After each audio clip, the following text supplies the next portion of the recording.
السلام عليكم ورحمة الله وبركاته. اللهم صل وسلم وبارك على سيدنا محمد وعلى آله وصحبه أجمعين. اللهم لك الحمد يا ربي كما ينبغي لجلال وجهك وعظيم سلطانك.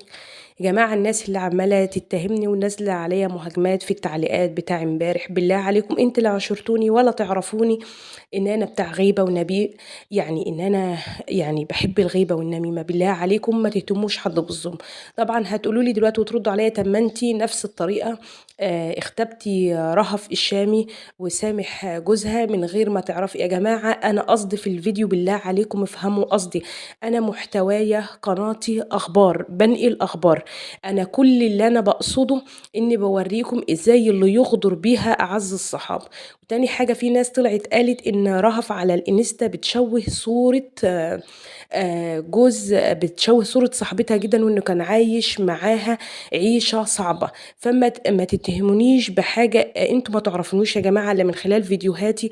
انا نقلة عايزة أوصل لكم إن إزاي الغدر بيوصل من أعز الصحاب. ما تهاجمونيش بالله عليكم بالطريقة دي. أنا عايزة اللي أوصله إزاي اللي تغدر بيها أعز صحابها.